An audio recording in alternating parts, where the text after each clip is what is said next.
गुलाम का नियम समझ नहीं आ रहा है तो ये वीडियो एंड तक देखना। मैं आपको सबसे आसान तरीका समझाऊंगा। आज मैं आपको गुलाम के नियम की कुछ ऐसी बातें बताने वाला हूँ। अगर आपने इसे मिस कर दिया तो आपका बहुत बड़ा नुकसान हो जाएगा। तो आपको क्या करना है, वीडियो में बने रहना है, वीडियो को स्किप मत करना है, वीडियो को एंड तक देखना है। तो क्या है हमारे पास, हमारा जो टॉपिक है गुलाम का नियम। तो इसे बिल्कुल आसान शब्दों में हम सीखेंगे आज। तो गुलाम का नियम क्या होता है बच्चों, हमारे पास क्या होता है, दो बिंदु आवेश होते हैं। ये हमारे पास क्या है, दो बिंदु आवेश है। एक हमारे पास Q1 है और एक हमारे पास क्या है, Q2 है। और इनके बीच की जो दूरी है, इनके बीच की जो दूरी है उसे मान लेते हैं हम कितनी है, R दूरी पर, ये दूरी पर स्थित है। तो बच्चों क्या करना है, दो बिंदु आवेश है और इनके बीच की दूरी कितनी है, R है। तो गुलाम का नियम क्या कहता है कि दो बिंदु आवेशों के बीच, कि इनके बीच में क्या होगा, जब अगर ये दोनों आवेश दोनों या तो प्लस के होंगे या दोनों कैसे होंगे, माइनस के। अगर समान प्रकृति की हैं तो इनके बीच में होगा प्रतिकर्षण बल। कौन सा बल, प्रतिकर्षण बल होगा। अगर ये विपरीत प्रकृति के है, जैसे कि एक प्लस और एक माइनस, तो इनके बीच में होगा आकर्षण बल। तो बच्चों आप क्या ध्यान रखना है, आपको गुलाम का नियम कैसे याद रखना है कि दो बिंदु आवेशों के बीच लगने वाला आकर्षण अथवा प्रतिकर्षण बल, लगने वाला आकर्षण अथवा प्रतिकर्षण बल आवेशों के परिमाण के गुणनफल के समानुपाती तथा दूरी r के वर्ग के व्युत्क्रमानुपाती होता है। तो आपको बच्चों कैसे याद रखना है, इसे आपको इस टाइप से याद रखना है कि F जो होता है इसे हम वैद्युत बल भी बोल सकते हैं। प्रतिकर्षण और आकर्षण में दोनों क्या होता है, वैद्युत बल होता है। तो F समानुपाती Q1 और Q2। और दूसरी कंडीशन है हमारे पास F व्युत्क्रमानुपाती R²।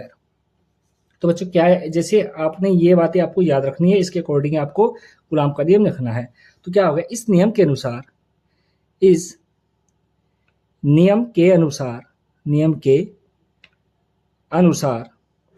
क्या बताया मैंने बच्चों कि दो बिंदु आवेशों के बीच, दो बिंदु आवेशों के बीच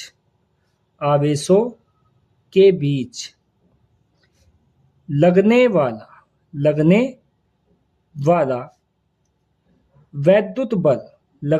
वैद्युत बल भी लिख सकते हो, या आकर्षण अथवा प्रतिकर्षण बल। वैद्युत बल आवेशों के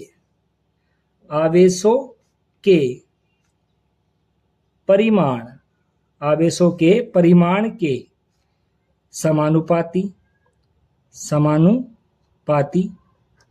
तथा दूरी r के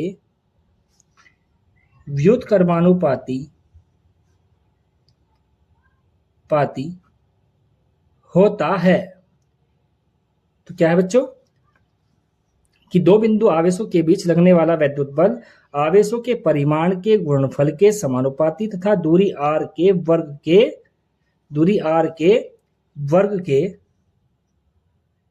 व्युत्क्रमानुपाती होता है। यही आपका क्या है, गुलाम का नियम है। तो बच्चों आपको आगे भी आपको करना है।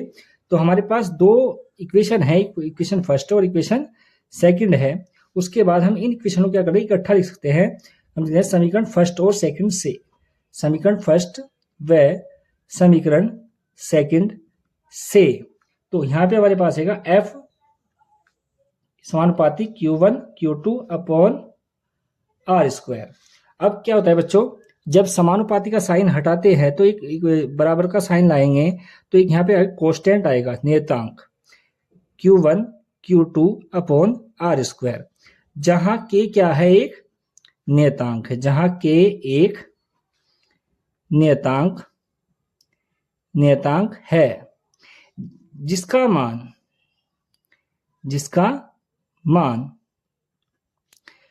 1/4 पाई एप्सिलॉन 0 या 9 × 10⁹ होता है।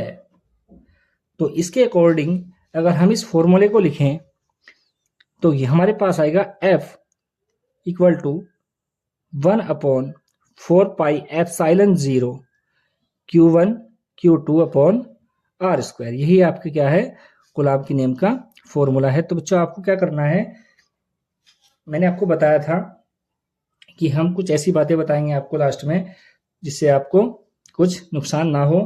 तो आपको अगर आपको कोई 12th क्लास फिजिक्स चैप्टर समझ नहीं आता है तो आज के बाद 100% आएगा।